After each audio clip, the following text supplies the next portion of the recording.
From what I've met them, very friendly, very reserved, grow beautiful flowers. First of all, very nice people, friendly. Used to have some friends back in Mexico about 10 years ago, and I know about them because of the windmills, the tulips, but especially I remember because of the soccer, the orange shirt, and they were called the Orange Machine, I think they were. Very good, nice, friendly people. It's flat, I believe. Lots of windmills. Yeah, I believe it's very clean and. I'm Dutch myself. I've come from Holland when I was 5 years old. My father still lives in Holland half a year and he owns this business and also coffees vans in Holland as well. So we still visit Holland, but yeah, very Dutch. 78! I know that they battle with the sea and they've got amazing technology to keep it back. I have friends that obviously know the Holland people, but other friends, they've been in Holland and they enjoy a lot.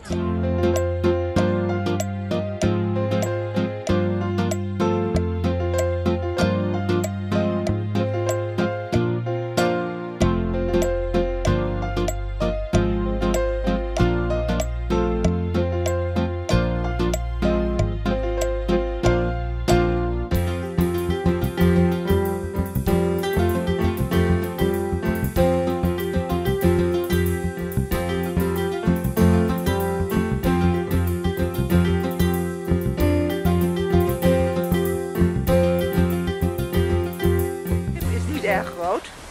15 bemanningsleden, dat lijkt me echt propvol. Oh, iets te doen. Valt wel mee? Ja. Oké, neem me mee naar binnen en laat me zien hoe het werkt. We lopen wacht hier aan boord. Ja. We hebben 3 wachtsystemen. We hebben een dagploeg, dat is de kapitein, de kok. De kok, ja. En normaal gesproken is de ingenieur ook een onderdeel van de wachtsysteem. Die de 2 groepen zijn, die in wezen het schip besturen. Zowel durende de dag als durende de nacht. Want het schip vaart 24 uur per dag. We gaan niet overdag varen en dan s'avonds in de haven slapen. Nee. We stoppen niet onderweg. Nee. Ook niet als mensen ziek worden. Ze moeten gewoon mee. Als ze heel erg ziek worden of er is een ongeluk aan boord, dan kunnen we altijd vragen of de kustwacht wil komen en de mensen van boord halen. Maar normaal gesproken met z'n allen uit, met z'n allen thuis. De meeste bemanningleden die we aan boord hebben, die hebben al wel eens eerder gevaren. We hebben een aantal die nog nooit eerder gevaren hebben. Dus spannend, dat is leuk. Spannend, ja. Altijd goed om nieuw bloed te hebben. Ja. En dat is ook een beetje het idee van de Duyfken. Door onervaren mensen aan boord te nemen, blijf je het ook uitbreiden, de kennis die aan boord is. Ja. De meeste moderne schepen zijn veel makkelijker om te varen. We hebben niet veel moderne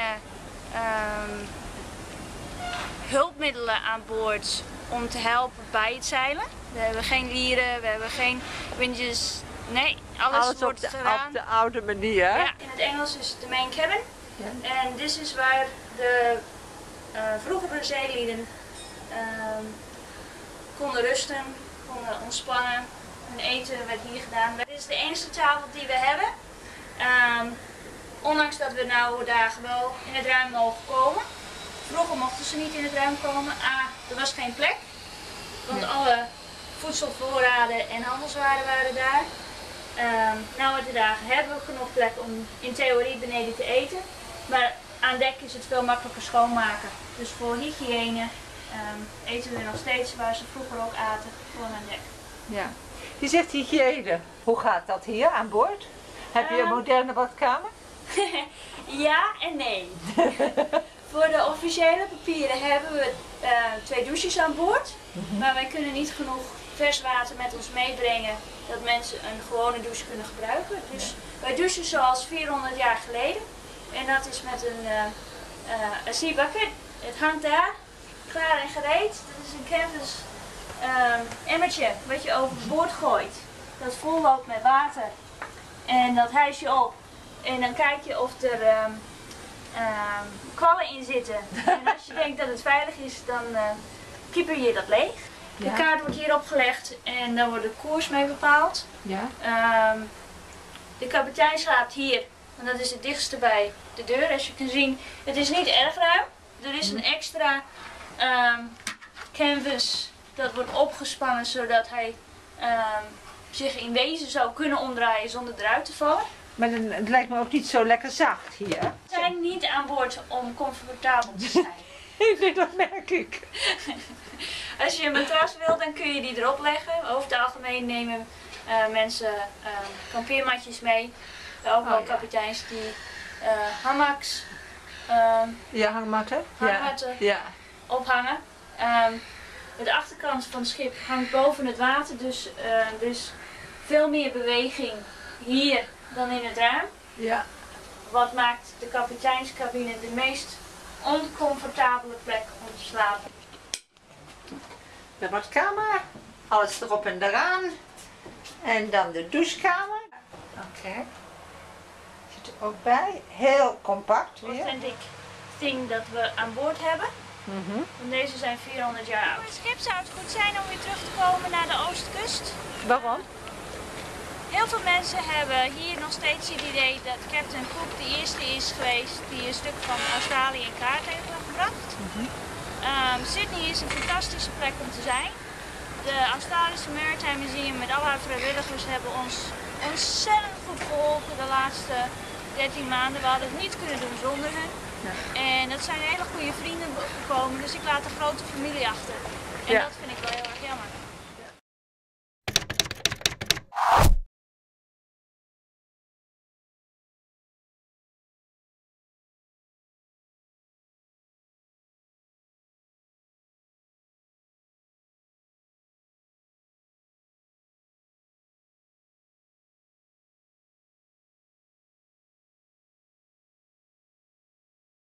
I am getting on the Duyfken, and as you know, it's one of the first ships, if not the first ship, to touch shores here in Australia, and considered one of the first ships to begin mapping out the continent of Australia.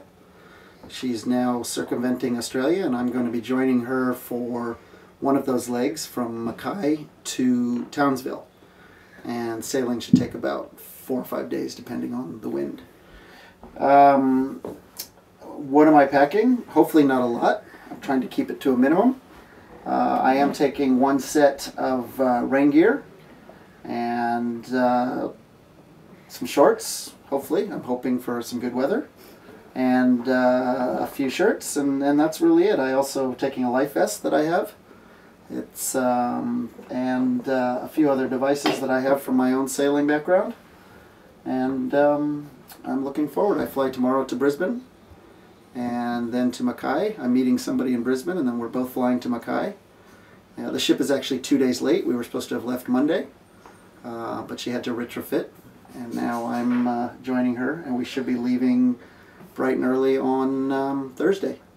They have sent us crew information, so there's going to be 15 on board, and I believe the regular crew, or the permanent crew, is 5 or 6. So there's going to be, I guess, 9 or 10 tourists, if you want to call it that. And from what we can tell, we will be manning the sails. A boat that small needing 15 people must mean a lot of people need to work the sails. And yeah, so hopefully I'll be a queen. So I don't think there's any beds, let's put it that way. And I probably will bring a mattress, a small mattress, a camping mattress, just so that I'm comfortable. Everybody gets seasick at one time or another, but I've got my pills for that. You never know. Sometimes you are, sometimes you aren't. It's just a way. It's just something you deal with. Take ginger. Eat lots of ginger. That's the secret. What I've been told, the winds are fairly light. Right now, the winds are between 10 and 15 knots, which would be pretty light for that boat. And my biggest hope is that we don't use the engine. Obviously, we're on a schedule, so it's not a leisurely sail. They actually have to be at each destination since they open up as a museum when they get there. So we're asked to stay for 2 days once we get to our next location to show people the boat. So they are on a strict schedule and have to be in Perth by a certain period of time.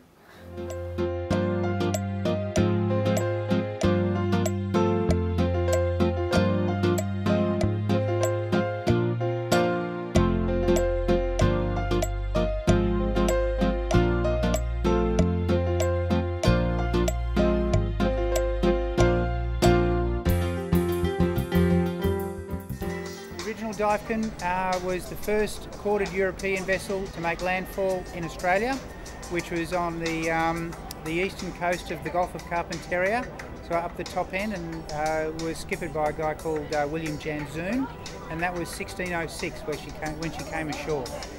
After that, she went off and did a bit more exploring, a bit more trading with the VOC, and eventually she was shot up pretty bad in a naval battle, and went back to Indonesia and was chopped up for firewood. But this one has now survived longer than the original.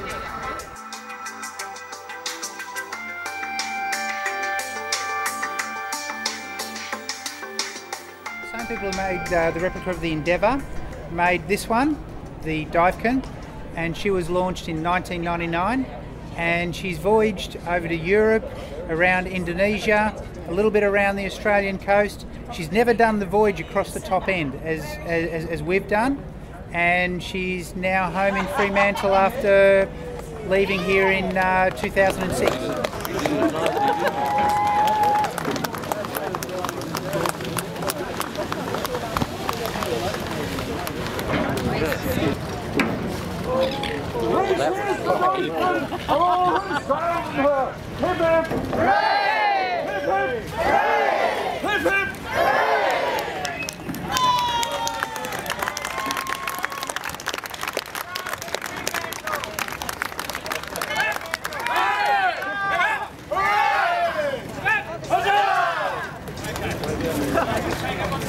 Welcome home!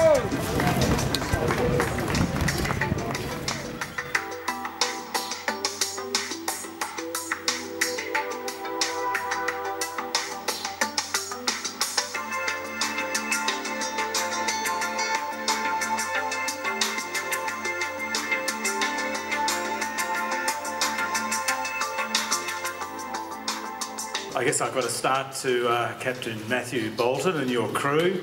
Welcome home, and welcome home to the Duyfken, the Little Dove.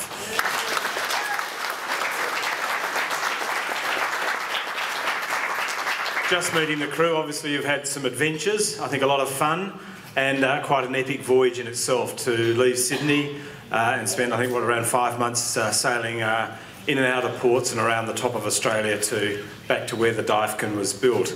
It is a responsibility of one person when the ship is sailing, and that one person has been with it since Brisbane and sailed all the way right around the top, down the west coast, and this morning came in magnificently. And I'd like to introduce Captain Matthew Bolton.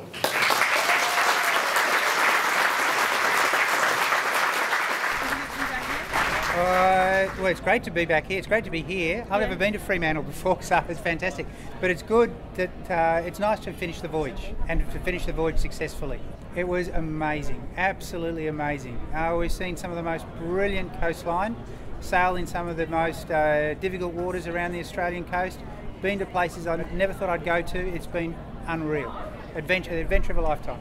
The funny thing about this ship is that it has the ability to draw the most eclectic group of people together, and it's really heartening to see. And everyone gets stuck in. There's no passengers on board. Everyone's a crew, and everyone's committed to the voyage and to the ship. As a master, I just had a dream crew. Every time we changed crew, I just had a dream crew. It's been fantastic. Usually, on average, we change, of the 16 crew positions, we usually changed out anywhere between 8 to 6 people every voyage. I joined in Geraldton, so I organised all the voyage prior to that, getting the crew organising the ports, and thought that the only time I could get on would be the last leg, because there's always another leg to organise. So I kept the little spots free for me at the end. Ik ben betrokken geraakt met de Duyfken toen er kiel is gelegd hier in Western Australië ongeveer 13 jaar geleden. Toen ben ik supporter geworden voor de Duyfken. En toen het schip te water is gelaten, ben ik er weer mee begonnen. Ik heb zelf ook meegevaren. En de tweede, we hebben bijna 6,5 jaar in Noord-Queensland hebben wij het schip gehad. Ik heb gevaren in Noord-Queensland en ook een stuk op de Atlantic. Oké. En daarna heeft u uw dochter enthousiast gemaakt, of heeft ze zelf... Ja, ik heb de tijd daar niet voor, maar nu doet zij het natuurlijk. Zij heeft meer tijd dan ik. I really enjoy it. It was rough weather, I will admit to being seasick yet again, but I will still come back time and time again. It's a beautiful ship to sail. So it's my only experience actually with sailing, and I sort of kind of like that. I do it the 16th century way. Many times, I mean, I just somehow felt transported back 400 years ago, because the ship is a complete replica from the top of a mast to the bottom of a keel, and it's all for real.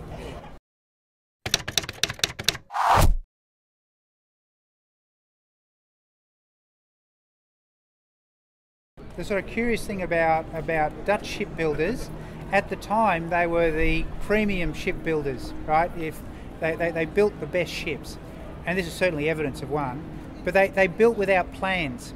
So there's no plans of any ships that they built. So building the ship was a sort of exercise in marine archaeology, actually learning or relearning how to build a ship in the Dutch 16th century way. The new sailing vessel can sail maybe 30 degrees away from the wind, right? This one can do about 85 degrees away from the wind. So that limitation of where you can sail, right? So there's an arc through the wind of about 180 degrees, almost 180 degrees, that the ship can't go to. So sailing with that sort of limitation is very different to a modern ship. Also, this one, the engines are, you're certainly not overpowered. So those would be the major differences. In fact, it was good for me not to have engines to sort of fall back on. I really had to think as much as possible like a mariner from the 1600s.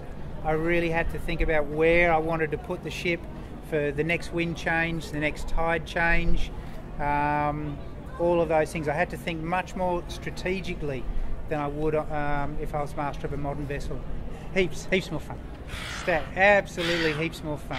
More challenging, more fun, more involving, engaging. No luxury, not whatsoever. This is actually my clean stuff. I kept this until half an hour before we came into port, because otherwise it's just filthy. Everything gets filthy. It's full of tar. Yep. So everything is tar. That is only way how you can protect your ropes, and so everything is soaked with tar. Swedish tar, they call that. There's no showers. Well, you don't get to shower on board. You get, I think, one a week. We didn't get any. We just had to go to Rottnest public toilets. But that's fine. That is what it's all about. It gets a bit whiffy sometimes, but you're all in there together. It is good. I only had one night ashore in the whole time, and that was in a luxury resort in Exmouth, which is just up the coast. And it was then I realised how much I missed the luxury. Look, I think you have to know what you're in for to be able to cope with it. I think if you come on and expect anything more than what there is, you'll be bitterly disappointed. But if you come on knowing that you share with 15 other people, there's no privacy, it's simple, basic conditions the whole way through, then you'll enjoy it. And everyone on board has. They all get off, and I think they can't wait to get back on and go further. Most definitely. The best moment of the other than coming in here today was pretty big. I think the day that we first set sail out of Cooktown in a good hard 25 knot breeze, got all the sail out on the ship. That was a pretty special moment. Coming into Darwin too, visiting some of the little bays across the Gulf of Carpentaria and across the top end. Wow, I mean, seeing all the whales, the dolphins, saw a marlin. There's just been so many, really memorable moments. I can't say one was a standout. Every single day has had something, has a unique and special memory for me. Every single day. Particularly when we got off the east coast, right? The reaction and the sort of depth of feeling and knowledge that people had of the ship really caught me by surprise, because on the east coast, all of the history that we're sort of taught is all about the English exploration of the coast. So it's a very Anglo-centric, sort of view of early Australian exploration. So, but people are, once we got around from Cape York, people were very much aware of the Dutch exploration on the coast. Well, that was an education for me. It was one of the many things that I wasn't really prepared for was the actual landing of the Duyfken crew back in 1606 is still a story which is told within the Aboriginal community up there. That was in Weipa, on the Queensland coast. Ja, dat was heel mooi. Dat was heel mooi. Er zijn nog Aboriginal groepen. Die herinneren zich nog van de Duyfken, wat verteld is van vader op vader en grootvader enzovoort. Er zijn zelfs nog kleine kavingen in grotten, wat de silhouet van een schip. En dat was de Duyfken. And so it was actually very moving to meet all those people. We made a gift of a ship's boat to the people of the area. And as I said, it was something, the sort of depth of feeling really caught me by surprise. En nu bij 2013 wordt er een monument ontworpen en onthuld in Cullen Point op 27 mei 2013 van de Duyfken. 5 meter bij 2,5 meter zeilen. The ship now will be based in Fremantle for the foreseeable future. She'll be doing little trips up and down the coast. She'll be because she's also, not only is she a working ship, she's a museum as well too. So she'll be doing school groups, taking school groups on board, learning about the history of European exploration, particularly along this coast. And then the plan is for her to do the reenactment of Dirk Hartog's landing. Which will be in 2016. So that'll be a sail from the Netherlands all the way out to Shark Bay on the West Australian coast.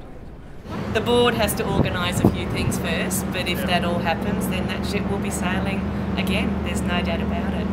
And it's an opportunity to share the ship with a lot of other people. It's fine to go on a day sail, but you don't live it. You don't get to experience it on a day sail. And the more people that have the opportunity to do voyages, I think the more the message gets out there of the actual beauty of the ship rather than just looking at it. You need to experience it. Now I'm going back home, back to the regular job.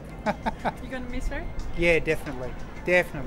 It's with really mixed feelings that the voyage is finished now. I really wish I could stay with the ship and the ship was going on, but that's how it is.